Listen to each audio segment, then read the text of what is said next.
고린도전서 7장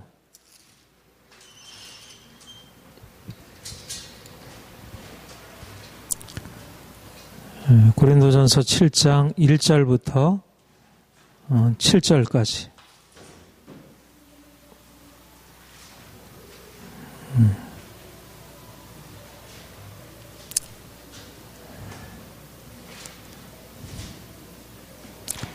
함께 봉독하겠습니다. 너희가 쓴 문제에 대하여 말하면 남자가 여자를 가까이 함이 좋으나 음행을 피하기 위하여 남자마다 자기 아내를 두고 여자마다 자기 남편을 두라. 남편은 그 아내에 대한 의무를 다하고 아내도 그 남편에게 그렇게 할지라. 아내는 자기 몸을 주장하지 못하고 오직 그 남편이 하며 남편도 그와 같이 자기 몸을 주장하지 못하고 오직 그 아내가 하나니 서로 분방하지 말라. 다만 기도할 틈을 얻기 위하여 합의상 얼마 동안은 하되 다시 합하라. 이는 너희가 절제하지 못함으로 말미암아 사단이 너희를 시험하지 못하게 하려 함이라. 그러나 내가 이 말을 하는 허락이요 명령은 아니니라. 나는 모든 사람이 나와 같기를 원하노라. 그러나 각각 하나님께 받은 자기 은사가 있으니 이 사람은 이러하고 저 사람은 저러하니라. 아멘.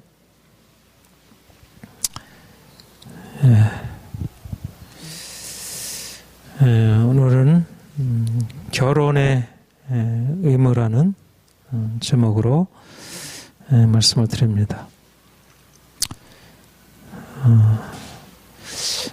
고린도 교회는 이제 교회 안에 여러 가지 그런 이제 갈등과 분쟁, 이러저러한 많은 문제가 있었고, 그 가운데서 하나님의 뜻이 어떻게 우리 성도들 안에, 교회 안에 나타난지를 사도 바울은 이 편지로 잘 권면을 하고 있습니다. 계속 사실 그 사도 바울이 이 고린도 교회의 문제를 다뤄가면서 기본적인 원리가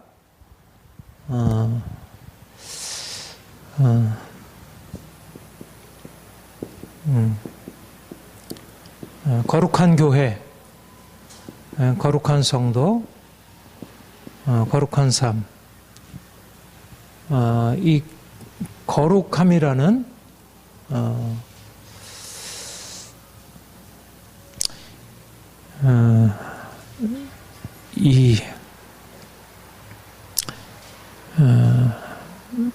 이 개념, 교회가 거룩하고 우리 성도들이 거룩해야 한다는 것,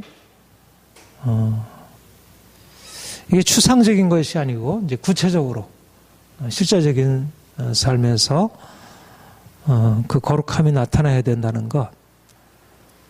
특별히 이제 거룩함이라는 것은 여러 가지 의미를 가지고 있지만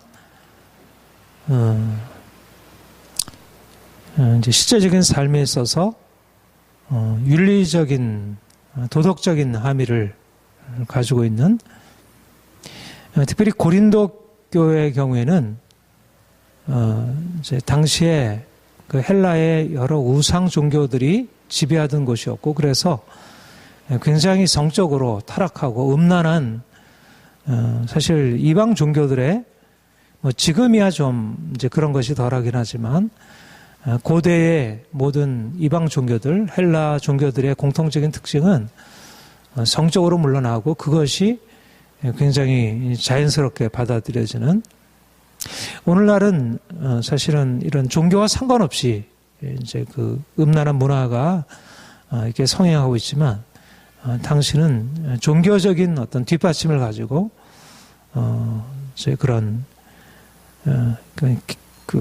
이런 사회 안에, 가정 안에 그런 것이 퍼져 있었고, 그래서 이제 고린도 교회 성도들도 그 이전에 자신들이 가지고 있었던 그런 성적인 그 더러움 거기서부터 온전히 벗어나지 못하고 그래서 여전히 옛날 행실로부터 자유롭지 못하던 거. 그러니까 우리 5장에서 처음 본 대로 자기 아비 아내를 취하였다. 또 우리 바로 앞에 본 대로 이제 창기와 합하는 자는 이제 그의 지체가 된다. 그러니까 이런 어떤 음행이 당시의 사회의 문화 속에 아주 만연되어 있었고, 그런데 이제 그들이 주님을 믿고 난 이후에도 사실 거기서부터 온전히 벗어나지 못하고 여전히 계속해서 그런 영향을 받게 되었던 것이고, 그래서 사실은 그리스도의 교회가 거룩한 교회, 그러니까 우리 고린도 전서치 처음 1장에 이렇게 이제 말씀을 시작할 때 너희를 성도로 하나님의 성도로 불러주시고 거룩하게 하셨다는 거기서부터 이제 시작을 하게 되죠. 그러니까 이스라엘 그 고린도 교회가 어떻든 그리스도의 교회로서 이 거룩함을 유지해 나가는 것 너무나 중요한 것이었고, 이제 그래서 계속해서 사실은 거듭거듭 그 이전에 고린도 교회가 이제 머물러 있었던 그 이방적인 그 더러운 문화에서부터 자신을 정결케 하는 것, 이것이 굉장히 이제 중요한 책임, 그들이 명심하고 이제 씨름해야 할 문제라 이렇게 이제 여겨지게 돼요.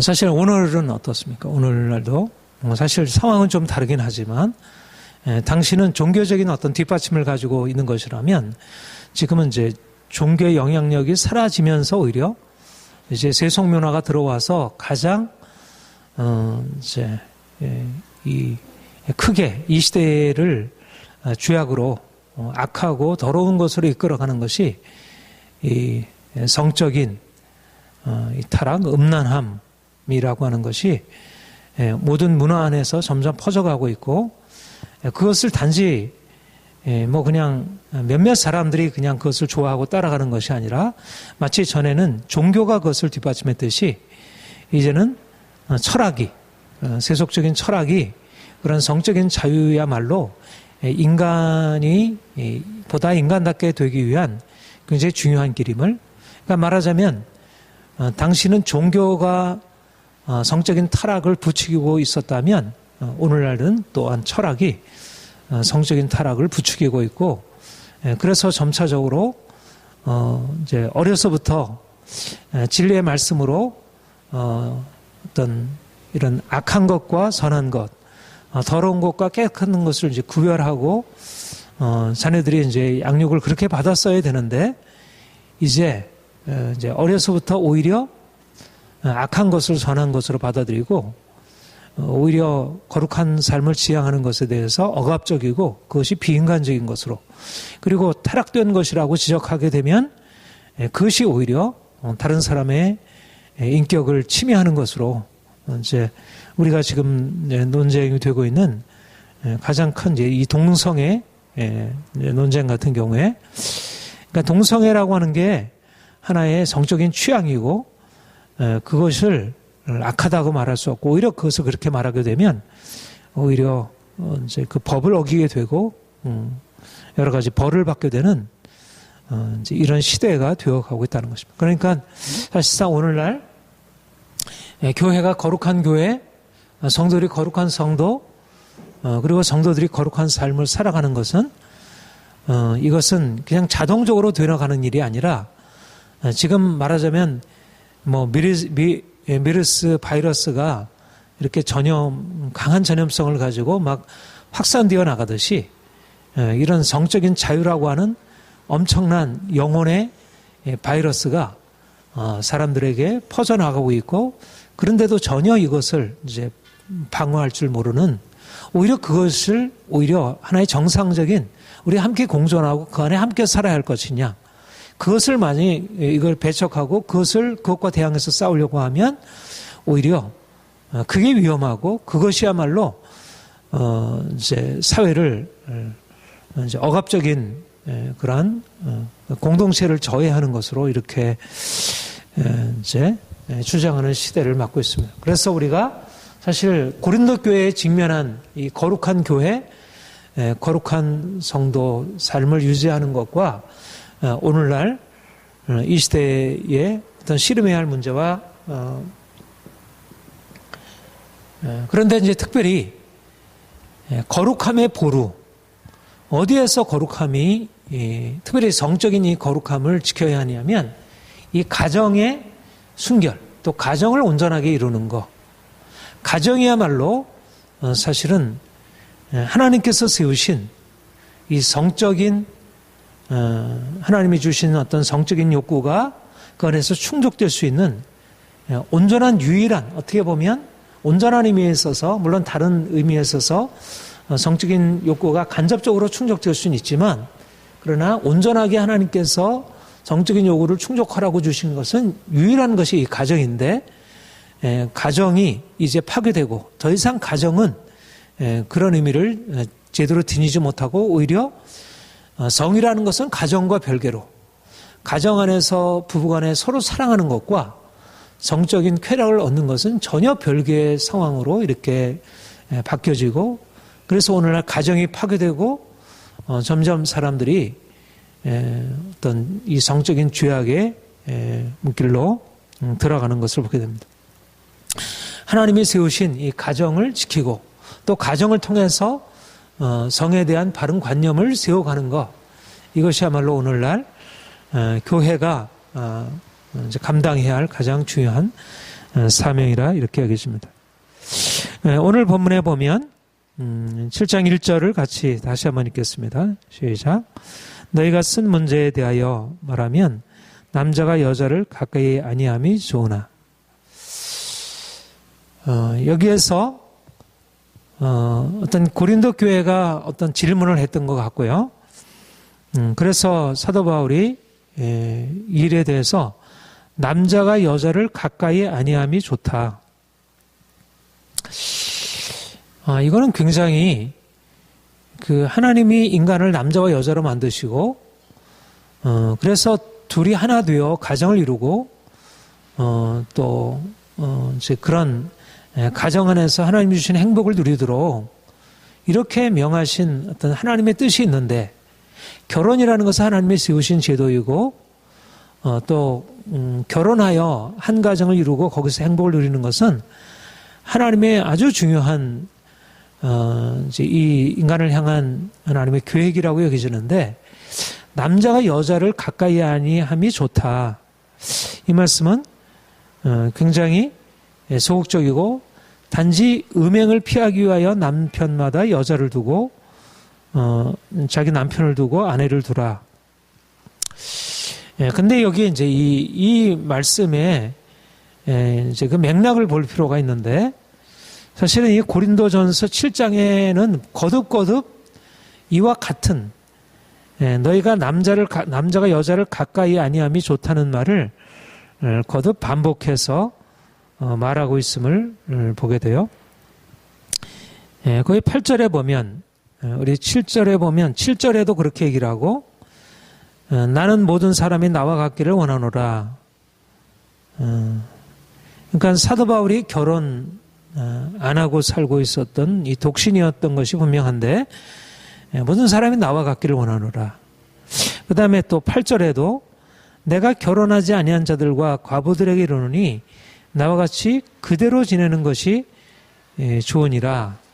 이렇게 말씀하고 있고, 또 25절과 26절에도 보면 처녀에 대하여 내가 말하는데 내 생각에는 이것이 좋으니 곧 임박한 환란으로 말미암아 사람이 그냥 지내는 것이 좋으니라. 또 38절에 보면 그러므로 결혼한 자도 잘하거니와 결혼하지 아니하는 자는 더 잘하는 것이니라. 그러니까 반복해서 결혼하는 것도 좋지만 결혼 안 하는 게 더 낫다. 너희가 나처럼 독신으로 지내는 것이 훨씬 낫다. 이렇게 얘기를 하고 있다는 것입니다. 이거는 오히려 하나님이 인간을 남자와 여자로 세우시고, 그래서 남자와 여자를 통해서 생육하고 번성하여 땅에 충만하게 하는 거, 이게 하나님의 적극적인 뜻이잖아요. 그렇다면 남자가 여자를 가까이 아니함이 좋고, 처녀면 결혼을 안 하는 게 좋고, 결혼하는 것보다 결혼 안 하는 게 더 낫다고 하는 이 사도 바울의 말은 굉장히 하나님의 적극적인 뜻을 제안하고 있는 것이 아닌가. 그런데 여기서 우리가 중요하게 볼 것은 뭐냐면, 사도 바울이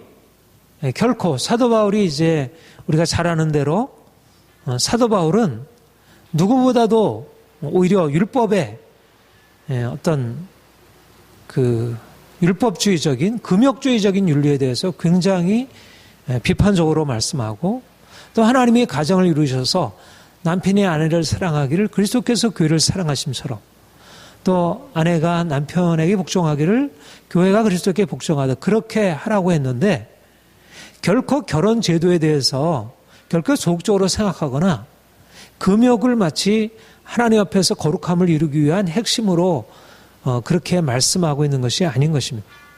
중요한 것은 뭐냐면, 너희가 말하자면 이제 예수 그리스도를 믿음으로 말미암아 무엇이 중요한가? 우선순위. 사실상 가장 근본적으로 남자가 여자를 가까이 아니함이 좋다, 또 결혼하는 것보다 결혼하지 않는 것이 더 낫다, 이렇게 말할 때 우리가 이제 좀 뒤에 보면 알지만, 결혼한 남자는, 아내를 둔 남자는 그 마음에 생각하기를, 밤낮으로 그가 가지고 있는 생각이 어떻게 하면 아내를 기쁘게 할까, 그리고 남편을 둔 아내는 어떻게 하면 남편을 기쁘게 할까. 그러니까 삶의 우선순위가 주님이 아니고 결국 남편이고 아내이기가 쉽다는 것입니다. 인간이 연약해서 사실은 이 부부관계라고 하는 것이 삶의 서로 전체를 요구하는 것이기 때문에 온전하게 거룩함을 유지하고 하나님을 사랑해야 할 삶이, 말하자면 하나님보다 남편을, 하나님보다 아내를 더 사랑하게 되어서 온전하게 하나님의 거룩함을 지켜나가기 어렵다는 것. 이런 의미에서 사도 바울은 자신이 하나님께서 받은 은사를 대로, 이게 아무나 될 수 있는 것 아니고 하나님의 주신 은사이고, 그래서 그가 독신을 선택했고, 모든 사람에게 하나님이 이 일을 주신 것은 아니지만, 그래서 독신을 통해서 정말 주를 기쁘게 하는, 모든 것 다해서 주를 기쁘게 하는 삶을 선택했다는 것. 그러니까 중요한 것은 우선순위가 무엇이냐. 그러니까 결혼하고 안 하고가 1차적인 우선순위의 문제가 아니고, 정말 하나님을 사랑하는가, 하나님을 전심으로 몸과 마음과 우리의 모든 것을 다해서 하나님을 사랑하는가. 말하자면 결혼하지 아니해도 하나님과 상관없이 자신을 사랑할 수 있고, 결혼하고 나서도 남편보다 아내보다 더 하나님을 사랑할 수 있고, 말하자면 남자가 여자를 가까이 아니함이 좋다는 것은 그 자체로 결혼 안 하는 게 인생이 행복하다든가 결혼 안 하는 게 인생을 더 거룩하게 될 수 있다는, 말하자면 그런 외적인 제도 자체가 마치 우리를 거룩하게 더 할 수도 있고 거룩하게 안 하고도 할 수 있고, 그렇게 말한다면 이것은 유대계 율법이 되는 일이고, 말하자면 카톨릭의 그러한 제도로 떨어지는 일이죠. 그래서 오히려 이제 사도 바울은 오히려 사도 바울이 얘기한 본래적인 의미는, 네가 하나님을 전심으로 사랑하라고 하는, 과연 내가 결혼하고 나서도 하나님만 온전히 사랑할 수 있겠느냐? 그렇다면 결혼해라. 그렇지 않다면 결혼하지 아니하면 낫다. 그러나 결혼하지 아니하고 하나님을 더 사랑하지 못하고 오히려 자신의 정욕 때문에 죄에 빠진다면 그것은 더 못한 경우이다. 그러니까 그렇다면은 결혼하는 게 낫다. 그러니까 제일 우선순위는 뭐냐면, 인생은 결혼하느냐 안 하느냐의 우선순위가 아니라 하나님을 사랑하느냐, 하나님을 정말로 사랑한다면 그 사람은 결혼하든 결혼하든, 그러니까는 루터가 결국은 독신, 그런 수도사로서 신부로서 독신을 서약한 사람이고, 그래서 그는 평생 거룩한 삶을 위해서 그렇게 했죠. 그런데 그가 복음을 깨닫고 오직 믿음으로 의롭다함을 받는다는 사실을 깨닫고 결혼하는 것이 결코 하나님을 사랑하고 거룩한 삶을 살아가는데 방해가 되는 것이 아니라 그래서 수녀인 캐던이라는 이런 여인과 결혼하게 되고 그래서 그 아름다운 가정을 이룬 것을 보게 됩니다. 그러니까 종교개혁을 일으키면서 말하자면 여기에 나와 있는 이 말을 문자적으로 그대로 지키는 캐톨릭에게 그 독신 제도가 문자적으로는 이 말씀을 따르고 있지만 그 독신을 통해서 정말 그들이 하나님을 사랑한 것이 아니라 그들이 오히려 독신을 가지고 있지만 오히려 더 음란하고 방탕하고 더 많은 지금도 캐톨릭 보지만 오히려 아동, 동성애, 동성애 이런 것들로 인해 가지고 카톨릭이 전혀 영적으로 거룩하지 못한 것을 보여주는데 그러니까 중요한 것은 여기서 결혼하지 말라. 결혼하는 것은 최선이 아니다. 그 말을 말하려고 하는 것이 아니라 중요한 것은 정말 우리의 마음이 거룩한가. 마음에 하나님을 사랑하고 그리고 그 사랑을 가지고 사실 이 마음의 그 사랑을 가지고 진정으로 아내를 사랑하고 그러니까 진정으로 내가 하나님을 전심으로 사랑하면서 그런 상태에 있을 때 에베소서 5장에서 말하는 그리스도께서 교회를 사랑하신 그 사랑으로 아내를 사랑하고 또 교회가 그리스도를 사랑하는 그 사랑으로 남편을 사랑하는 온전한 부부간의 연합이 있을 수 있는 것이죠. 그러니까 정말 주를 위하여 남자를 가까이 아니하고 여자를 가까이 아니할 수 있는 사람이 주를 위하여 남자를 만나 결혼하고 여자를 만나 결혼할 때야 비로소 온전한 가정을 이룰 수 있다는 것. 그러니까 여기는 굉장히 소극적인 처방 같아도 우리가 가지고 있는 인간의 연약함이라고 하는 것이 사실상 결혼하고 나서 정말 결혼하지 않았다고 해서 그렇게 영적으로 온전케 되는 것은 아니지만 결혼하면서 정말 온전하게 하나님 사랑하는 것을 가정 안에서 지켜 행한다는 것이 쉽지 않음을 우리가 보게 되고 이런 의미에서 이 본문의 의미를 우리가 받아들여야 하는 것입니다. 그러니까 중요한 것은 뭐냐면 우리가 우선순위를 위해서 그래서 사실 하나님이 이스라엘 백성들을 애굽에서 건져내실 때 애굽에서 건져내시고 나서 왜 그들에게 광야로 인도하셨습니까? 광야는 결코 생명의 땅이 아닌 것입니다. 하나님이 그들에게 주시려고 하는 것은 모든 면에서의 축복인데 왜 그들을 광야로 인도해서 그 고달픈 삶을 살게 했었을까?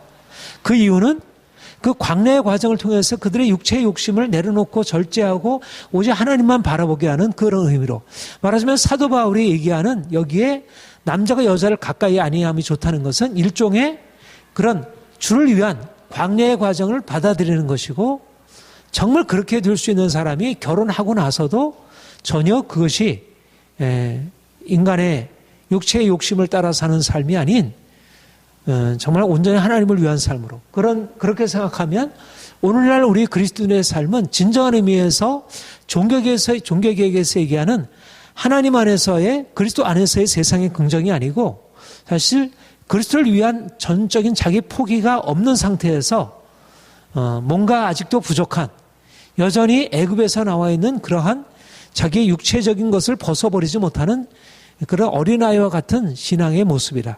그러니까 주님이 우리에게 말씀하는 것은 내가 정말 결혼하지 않고서도 내가 주를 위하여 살 수 있을 만큼 그렇게 말하자면 카톨릭의 신부나 수녀들이 독신 서약을 하고 정말 전심으로 주를 위해서 살아갈 수 있는 그 정도로 우리가 그 정도로의 어떤 영적인 오직 하나님을 사랑하면서 우리의 육체의 것까지도 내가 주를 위하여 말하자면 사도 바울이 내가 주님을 위해서라면 내가 육체를 위해서 먹고 마시는 것이 자유롭지만 내가 주를 위해서라면 평생 고기를 먹지 않겠다라고 하는 그 같은 사도 바울의 결심. 그러니까 금욕이 싫어서 하는 내가 어쩔 수 없이 또는 어떤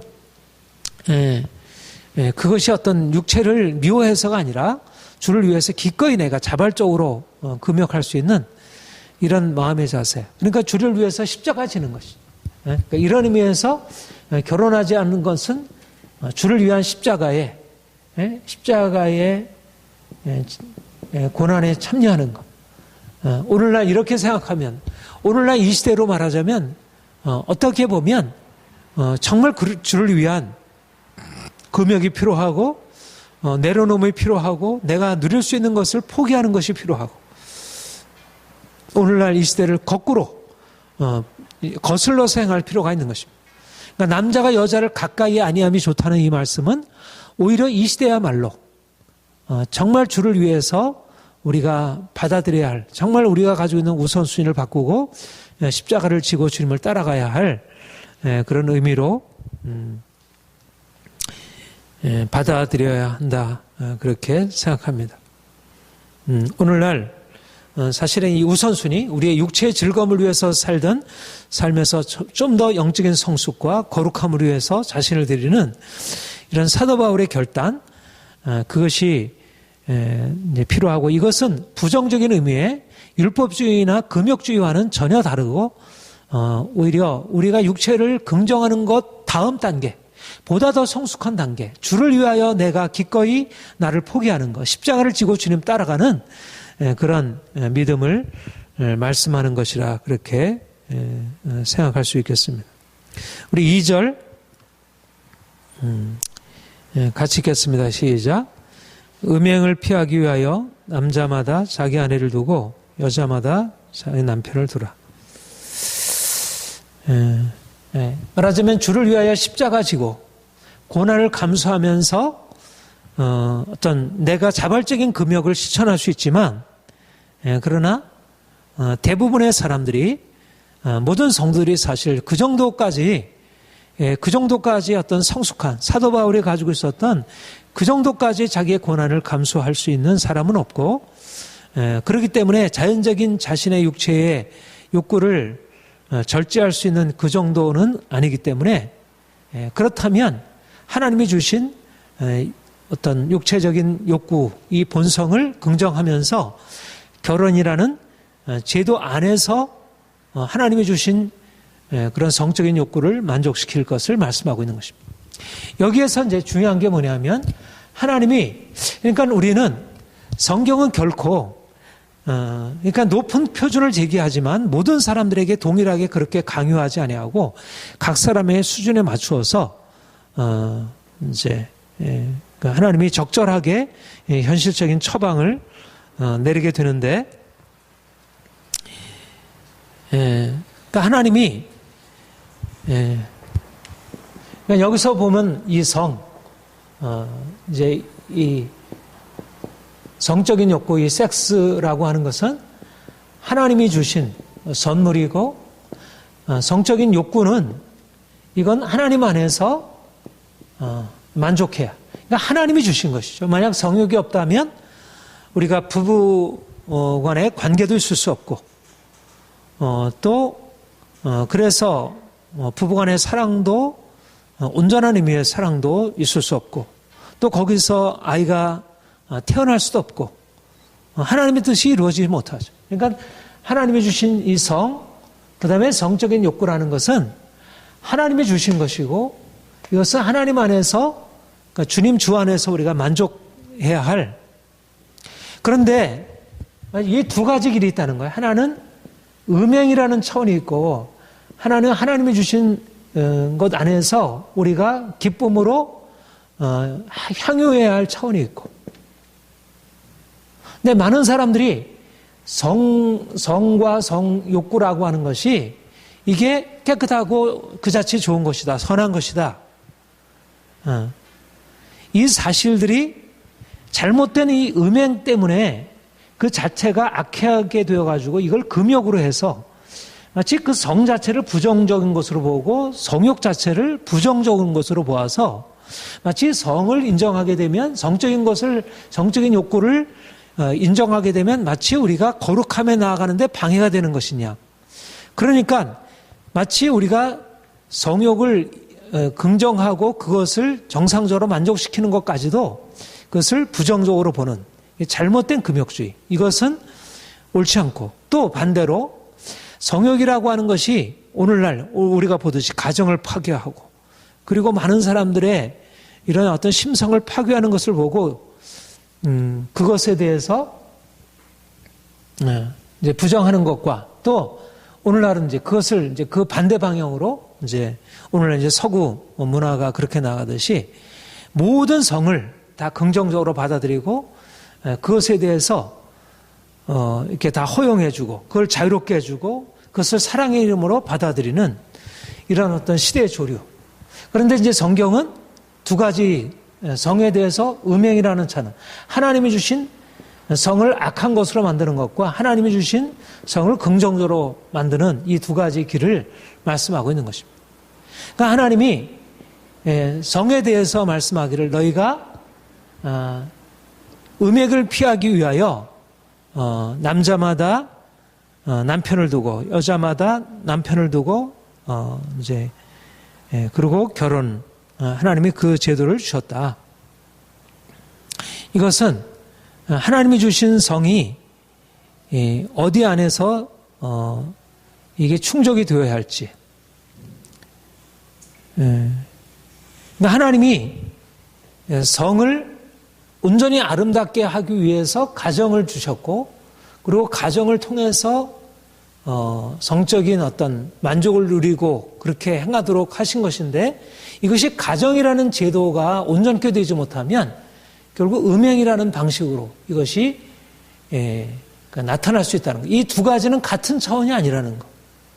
이것이 말하자면 이게 오늘날 이 구분이 깨어짐으로 말미암아 이 시대가 더럽혀지고 오늘날 이전에는 성 자체를 부정적으로 보다가 이제는 성 자체를 모든 것을 다 긍정해버리는 아무런 그 자체가 문제가 없는 것으로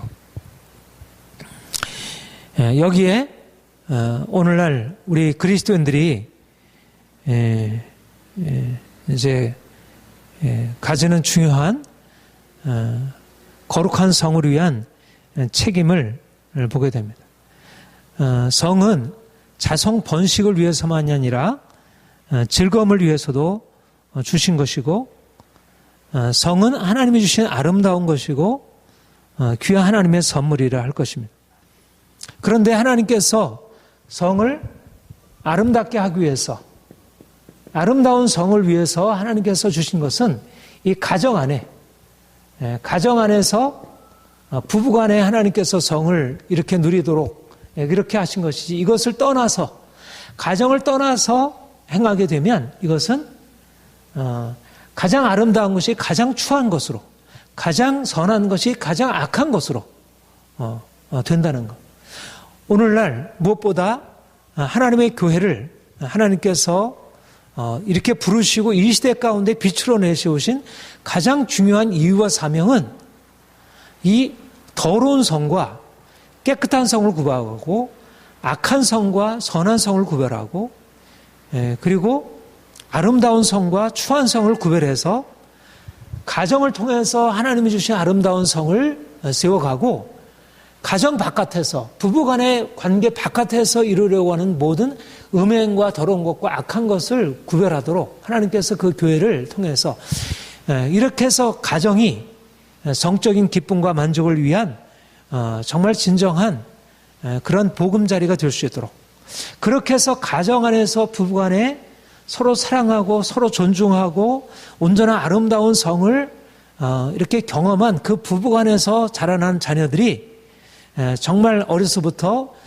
성적인 면에서도 자유롭고 그리고 건강한 생각을 갖게 되고 아빠로부터 엄마로부터 충분한 사랑을 받고 충분한 인격적인 건강한 삶으로 인격과 성이 통합이 된 채 건강하게 성장할 수 있다는 것. 근데 가정 안에서 부부간에 진정한 인격적인 것에 바탕을 둔 성이 아닌 부부간의 인격적인 사랑이 제대로 되지 못한 상태에서 자녀들이 그런 사랑을 경험하지 못하고 그래서 가정 안에서 성이 충분하게 아름답게 세워지는 것을 보지 못하고 가정 바깥에서 다른 문화 또 다른 매체를 통해서 성적인 욕구를 만족시키게 되어질 때 부부간에 그렇게 되고 그래서 이제 남편이 아내에게 아내가 남편에 대해서 불성실하게 되고 그러니까 아이들은 부모로부터 전혀 어떤 성적인 순결에 대해서 교육받지 못하고 영향을 받지 못하고, 그러니까 자녀들은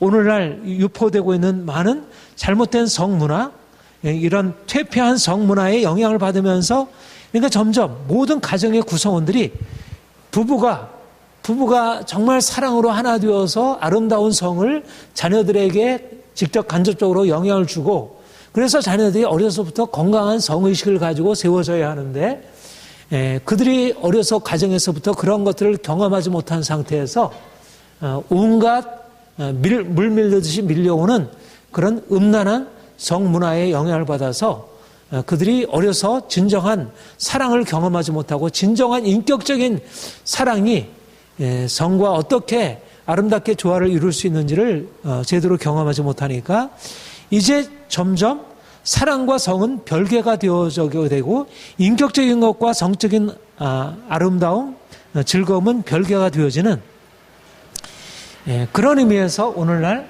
음행을 피하기 위하여 가정을 가져야 된다, 결혼해야 한다는 것은 굉장히 중요한, 그러니까 오늘날에 있어서는 주를 위하여 독신을 선택하는 것도 정말 중요할 수 있지만, 오히려 이 시대에 가정 안에서 음행이 아닌 음행의 방식으로 성이 이해가 되는 게 아니고, 정말 주 안에서 진정한 인격적인 사랑 안에서 성적인 욕구가 충족이 되는 그런 하나님의 뜻이 이루어져야 하는 것입니다. 이것은 아주 중요한, 특별히 이 시대에도 고린도 교회 안에서도 이것은 음행을 피하기 위하여 부부간의 결혼을 하나님께서 허락하셨다는 이 말씀이 의미 있다, 이렇게 여겨집니다.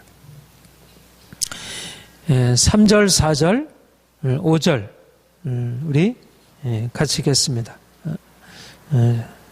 남편은 그 아내에 대한 의무를 다하고 아내도 그 남편에게 그렇게 할지라. 아내는 자기 몸을 주장하지 못하고 오직 그 남편이 하며, 남편도 그와 같이 자기 몸을 주장치 못하고 오직 그 아내가 하나니, 서로 분방하지 말라. 다만 기도할 틈을 얻기 위하여 합의상 얼마 동안은 하되 다시 합하라. 이는 너희가 절제하지 못함으로 말미암아 사탄이 너희를 시험하게 하려 함이라. 하지 않게나. 여기 보면 부부간에도 이제 하나님께서 결혼 제도를 통해서 부부 안에서 성적인 욕구를 만족하도록 그렇게 정해놓으셨는데, 근데 부부간에도 지켜야 할 의무가 있고 지켜야 할 어떤 규범이 있다는 것입니다. 중요한 것은 말하자면 이 성욕이라고 하는 것은 가장 아름다운 것이면서 사실 가장 위험한 것이기도 해요.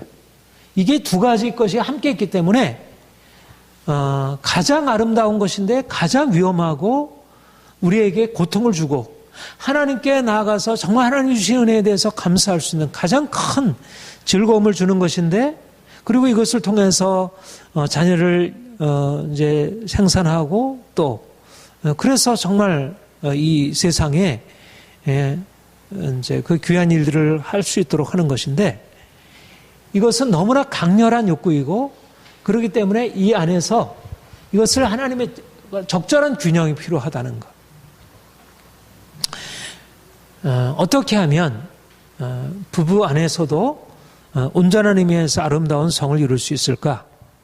첫 번째 원리, 남편은 아내에 대한 의무를 다하고 아내도 그 남편에게 그렇게 할지라. 이것은 여기에 중요한 접근이 있는 것입니다. 중요한. 그러니까 오늘날 사람들의 생각과 너무나 다른 중요한 생각이 있는데, 결혼 관계에 있어서 성의 욕구를 만족시키는 것은 결코 이기적인 자신의 욕망에서 비롯된 것이 아니어야 한다는 것. 말하자면 이기심이 아니라 상대방에 대한 사랑이 어떤 성적인 욕구를 충족함에 있어서 핵심적인 원리라고 하는 것을 가르치고 있습니다.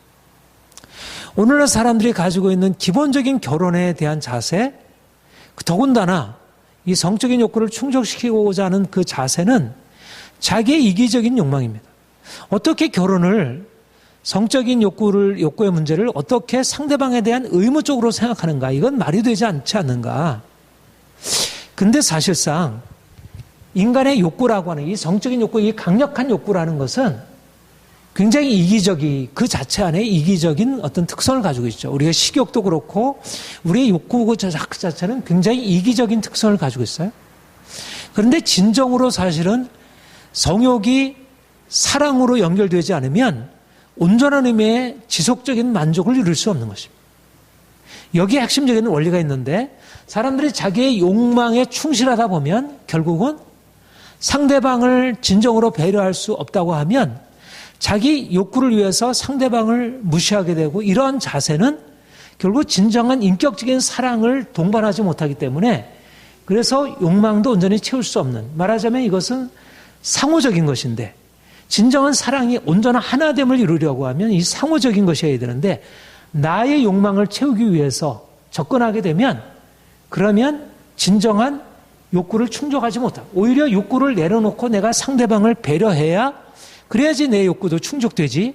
내 욕구를 위해서 상대방을 일방적으로 상대방이 그것을 원치 않는데 나의 욕구를 위해서 내가 원하는데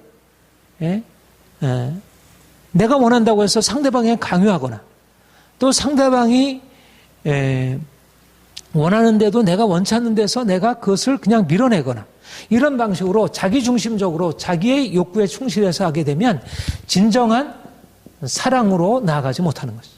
그러니까 결국은 욕구가 결국은 부부의 성적인 만족의 중요한 원리가 되지만 욕구만 가지고서는 진정한 사랑으로 하나됨을 이루지 못하는, 주님이 원하고자 하는 것은, 주님이 원하시는 뜻은 사랑으로 온전히 하나됨이고 또 진정으로 부부간의 성적인 관계를 통해서 만족을 얻을 수 있는 것은 하나됨, 이 사랑이라고 하는 인격적인 것이 동반되어야지 온전한 만족을 주는데 결국 나의 욕구라고 하는 것에 충실해서 내가 일방적으로 상대방에 강요하려 하거나 또 상대방이 나에게 원하는 것을 일방적으로 내가 거절하거나 하게 되게 되면 이것이 진정한 사랑이 아니기 때문에 오히려 여기에 오히려 그런 성적인 아주 민감한 이 하나님이 주신 이 선물이 오히려 파괴되고 이것이 서로 갈등을 일으키게 되고 그래서 오늘날 너무나 많은 부부간에 이 성적인 것에 대한 어떤 생각의 차이, 감정의 차이, 이 어떤 사고의 차이로 인해서 부부간에 심한 갈등을 일으키고 문제를 일으키고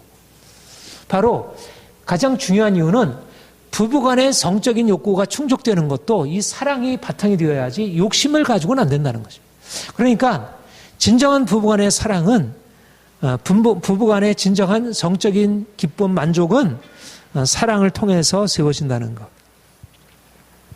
이런 의미에서 하나님께서 거룩한 성을 위해서 이 사랑이 함께 거기에 그래서 아내는 자기 몸을 주장하지 못하고 남편이 하고 이와 같이 남편도 그 자기 몸을 주장하지 못하고 그와 같이 아내가 하나니 그래서 서로 간에 사랑으로 상대방을 배려하고 존중하고 그 안에서 하나 되는 것.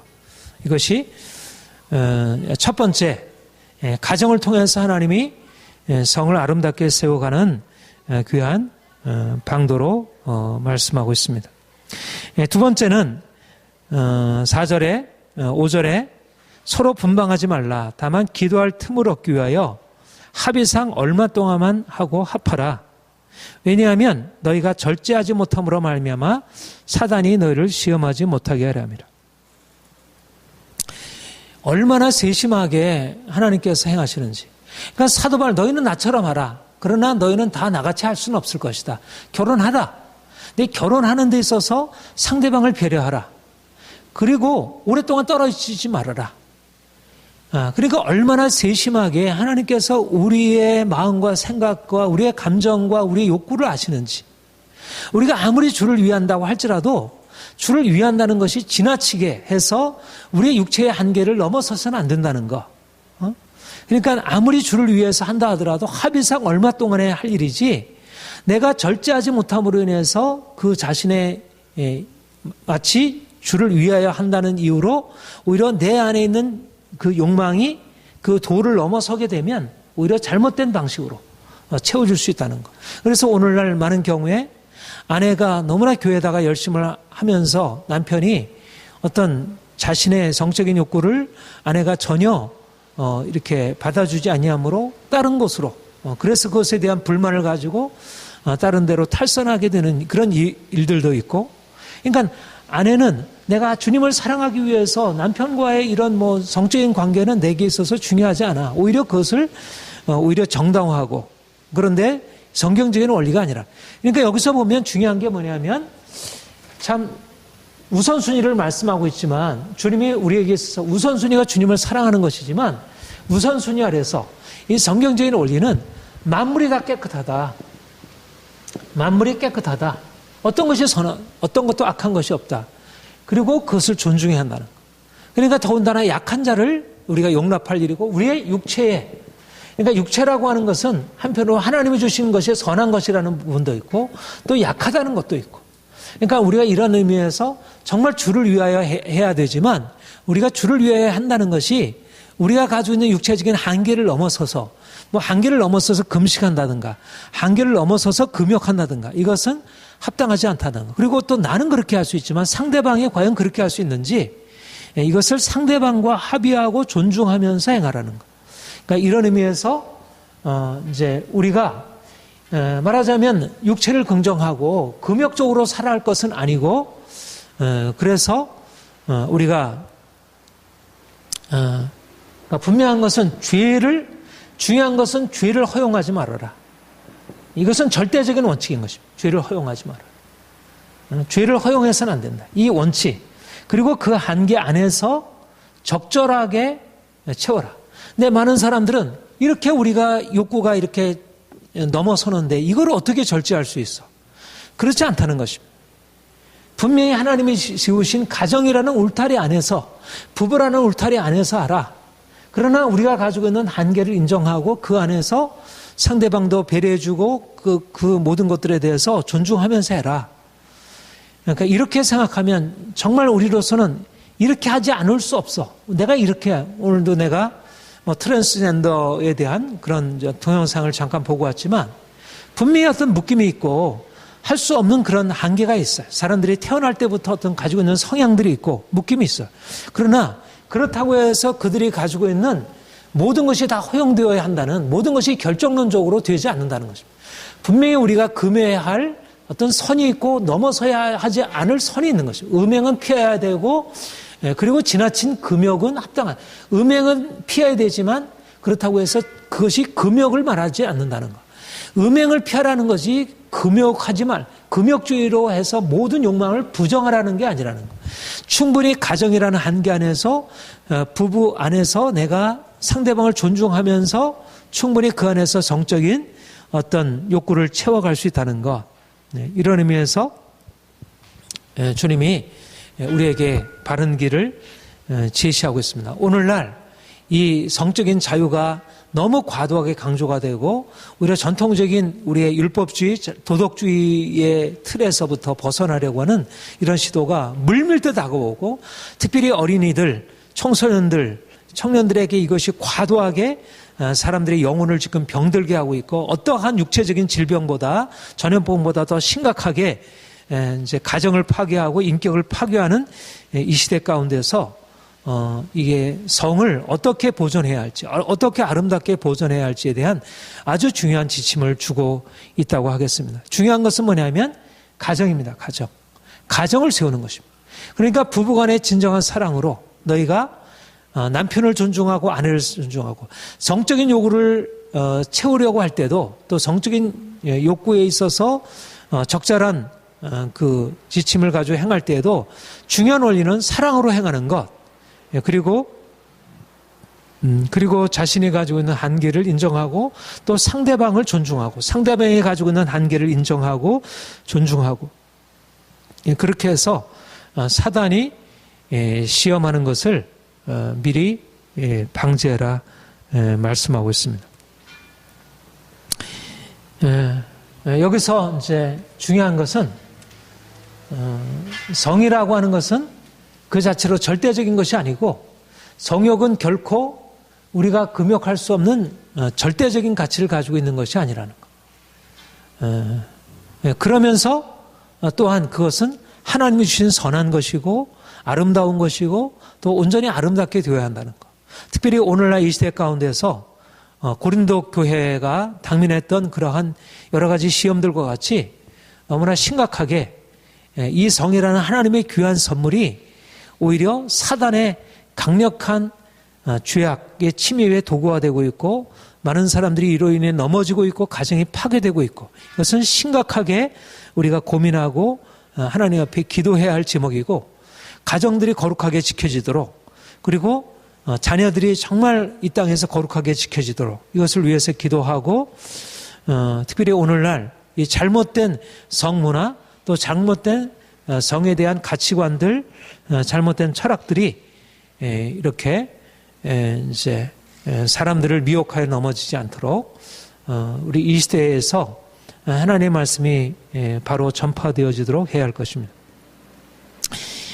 거룩한 가정 세우는 것, 거룩한 성을 세워가는 것만큼 오늘날 이 시대 가운데 중요한 과제가 없다 여겨지고 부부의 아름다운 관계, 부부의 아름다운 인격적으로 정말 충분하게 하나 되어 있는 아름다운 그런 남편과 아내로부터 자녀들이 인격적으로도 성숙하고 또 성적인 면에서도 이렇게 온전한 가치관과 그런 정서를 가지고 성장해 가야 할 것입니다. 이를 위해서 하나님 앞에 우리가 기도하고 하나님의 교회가 이 점에서 세상에 빛이 될 수 있도록 우리에게 하나님이 지혜 주시고 우리에게 사명 잘 감당하게 하시기를 기도합니다. 기도하겠습니다. 하나님 아버지, 악하고 음란한